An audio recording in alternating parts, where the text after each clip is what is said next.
అలాగే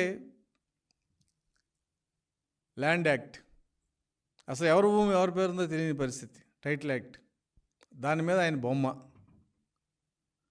అందుకని ఈ ప్రభుత్వం రాగానే మొదటి అసెంబ్లీ సెషన్స్లో ల్యాండ్ యాక్ట్ని రద్దు చేసి ప్రభుత్వం తరఫున రాజముద్రతో ఇవాళ టైటిల్ యాక్ట్ ఇవ్వాలని చెప్పి నిర్ణయించడం జరిగింది.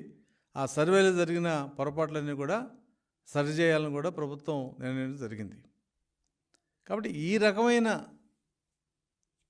దుర్మార్గాలు, ఈ రకమైన అవినీతిని సరిచేసుకుంటూ భవిష్యత్తులోకి వెళ్ళాల్సిన పరిస్థితి తెలుగుదేశం ప్రభుత్వానికి ఉంది.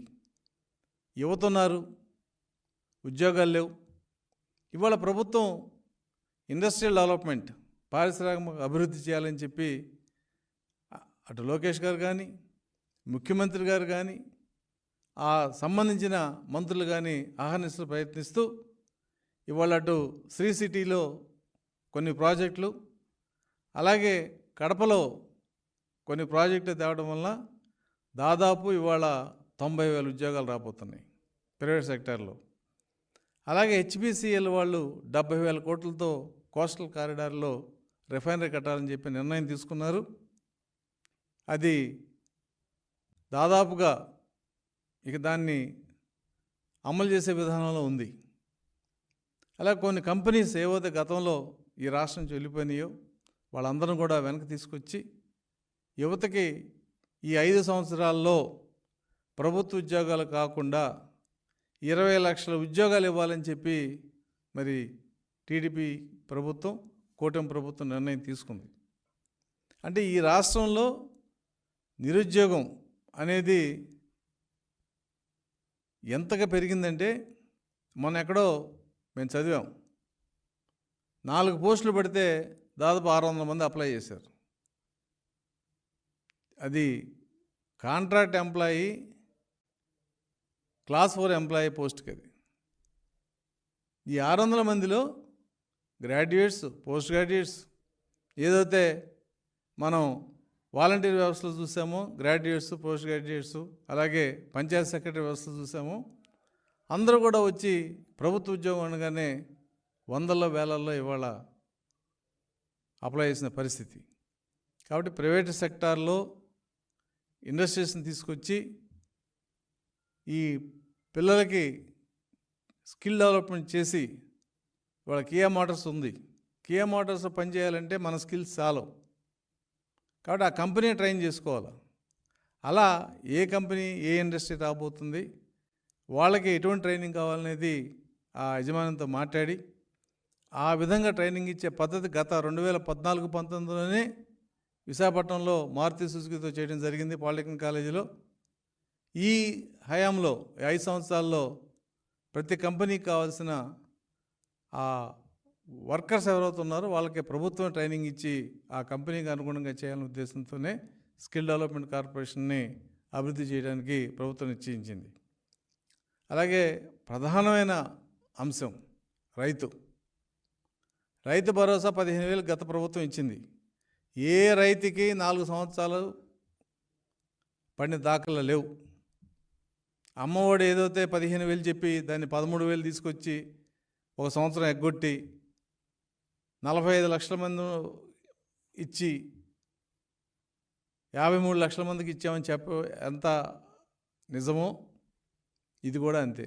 ఏ రైతుకి కేంద్ర ప్రభుత్వం వాటా పోను, మిగతా రాష్ట్ర ప్రభుత్వం ఇచ్చే వాటా 4 సంవత్సరాలు పడలేదు, కౌలు రైతులకు ఇవ్వలేదు. కానీ ఈ ప్రభుత్వం 20,000 రూపాయలు పంట ఎవరైతే పండిస్తున్నారో అది రైతా కౌలుదారుడా అది గుర్తించి వాళ్ళకే ఇవ్వాలనే ఉద్దేశంతో ఆ విధి విధానాలని కూడా రూపొందించడం జరుగుతుంది. అలా గత ప్రభుత్వంలో తీసేసిన అన్నా క్యాంటీన్ ప్రారంభించారు. గత ప్రభుత్వంలో తీసేసిన విదేశీ విద్య దాదాపు 65 కోట్ల బాకీలు ఉంటే ఆ బాకీలు చెల్లించి ఇప్పుడు మరి దాన్ని స్టార్ట్ చేయటం. ఎస్సీ కార్పొరేషన్స్, ఎస్టీ కార్పొరేషన్లు, బీసీ కార్పొరేషన్లు వాళ్ళకి బడ్జెట్ ఇచ్చే విధానం, ఇదంతా కూడా ఈ 100 రోజుల్లోనే కీలక నిర్ణయాలు జరిగినాయి. అంటే ఇంత నిర్ణయం జరగాలంటే అక్కడ ఎంత పని చేయాలి? మినిస్టర్లు కొత్త వాళ్ళు ఉన్నారు సగం పైన, అధికారుల్లో సమన్వయం రావాలి. ఈలోపు విజయవాడలో వరదలు రావటం, అపారమైన నష్టం జరిగింది, కుటుంబాలకు నష్టం జరిగింది, వ్యవసాయానికి నష్టం జరిగింది. దాన్ని అహోరాత్రులు 15 రోజులు ముఖ్యమంత్రి గారు అక్కడే ఉండి సరిచేసి వాళ్ళ జీవన విధానాన్ని సాధారణ స్థాయికి తీసుకురావడం కోసం మేమైతే పార్టీ తరఫున ముఖ్యమంత్రి గారికి,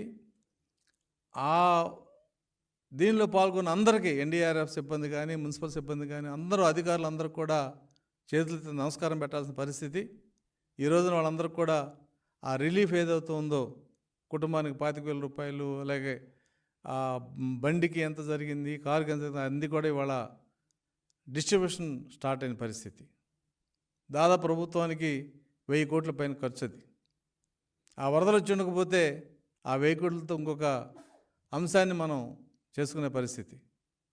కాబట్టి ఈ రకమైన పరిస్థితుల్లో ఈ ప్రభుత్వం 100 రోజుల్లో ఇంత చేసిందని చెబితే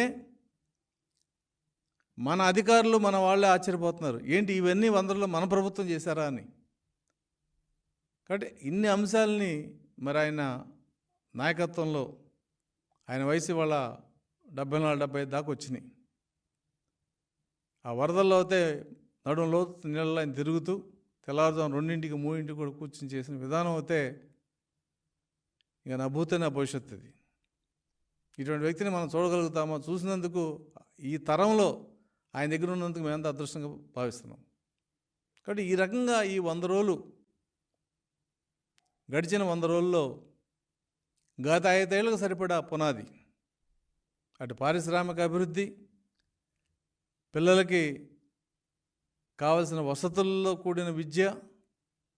మరి విద్యాశాఖ మంత్రిగా లోకేష్ గారి బాధ్యత తీసుకున్న తర్వాత ఆయన చాలా స్పష్టంగా ఈ విద్యా విధానాన్ని సమూలంగా మార్చాలి. ఆంధ్రప్రదేశ్లో చదువుకున్న పిల్లవాడు అంతర్జాతీయంగా ఎదగాలంటే పునాది గట్టిగా ఉండాలి. ఈ ప్రయోగాలతో మనకు వద్దు, మంచి మేము విధి విధానాలు రూపొందిస్తామని చెప్పి ఆయన హామీ ఇవ్వడం జరిగింది. ఆ దిశగా కూడా ఆయన వెళ్తున్నాడు. ఇవాళ మిగతా మంత్రులంతా కూడా వారు శాయశక్తుల కొత్తగా ఉన్నా కూడా వ్యవహారాలు తెలుసుకుని మరీ పనిచేసే పరిస్థితి ఈ ప్రభుత్వంలో ఉంది. ఇక ఇంతకు మించి చేయటం అనేది మానవ దీనికి మించింది అవుతుంది. అది